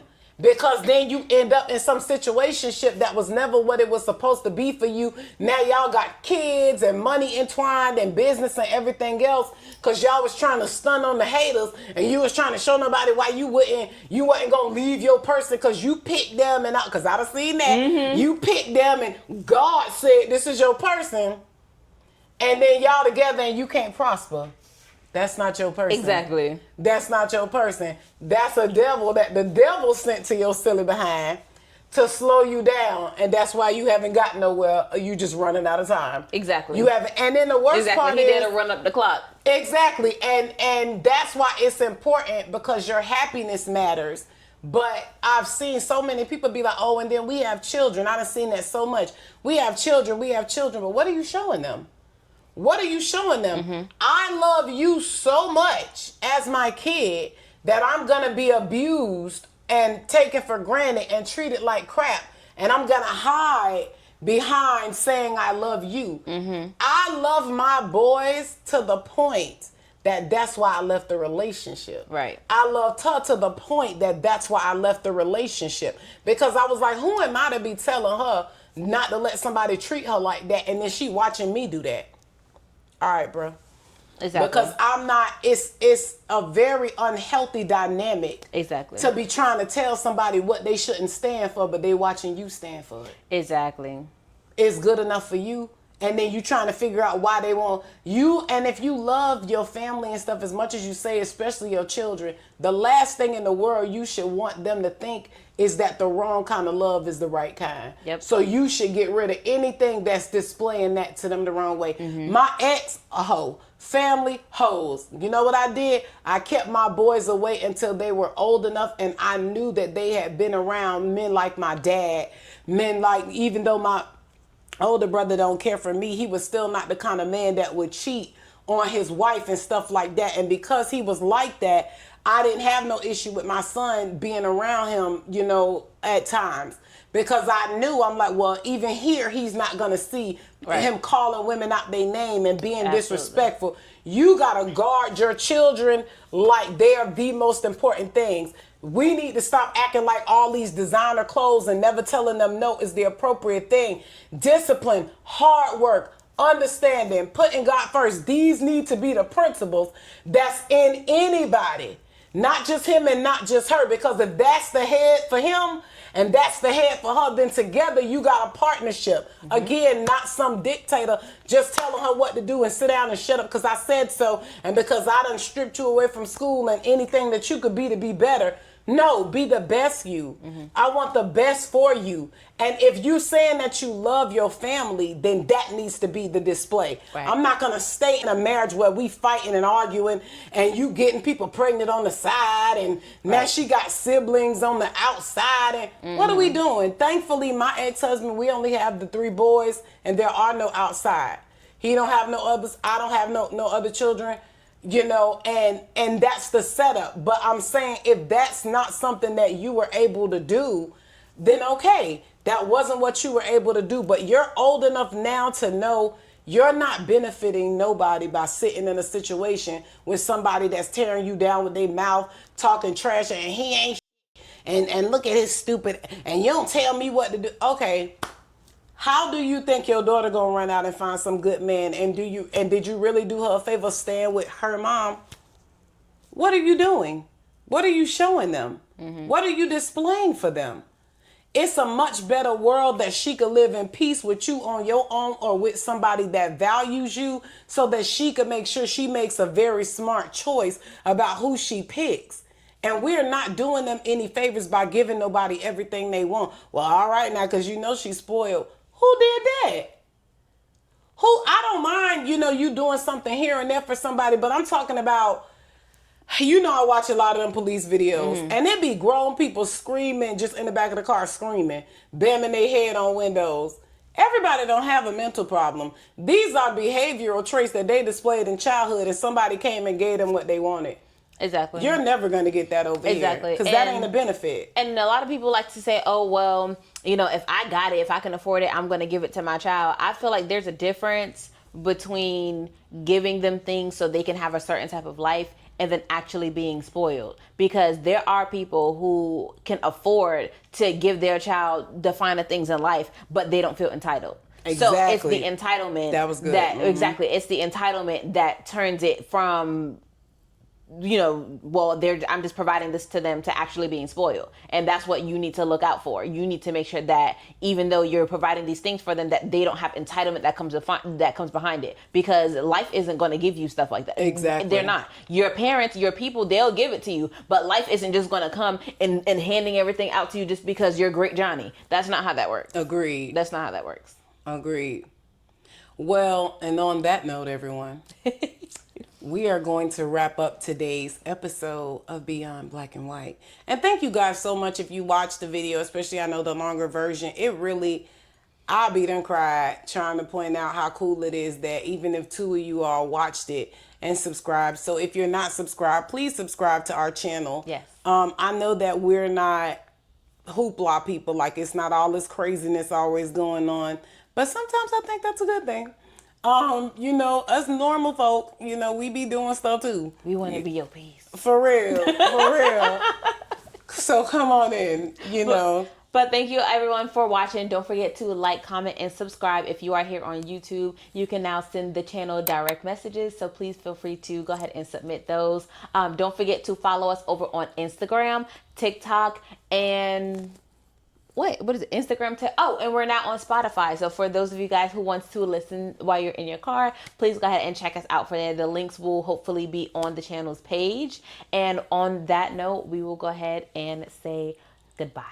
Goodbye, and thank you. Oh, and don't forget to check out our first skit. What? We forgot to do your mini segment. Oh no, it's okay. We'll do it next time. Okay, I know we promised last time, but tomorrow for sure. We will definitely do next segment. We will introduce Crotch Talk with Aahfiyah K. And just to be honest, Crotch Talk was actually a joke that I was doing with someone, and I was always like, Crotch Talk with Aahfiyah K. I just thought it sounded funny. Yes. And now it's a thing for real. So yeah, we'll be going into that foolishness. You will find more and more that I am more silly than I am anything else. So until next time, thank you so much for watching, and this was Beyond Black and White. Bye, y'all. Bye.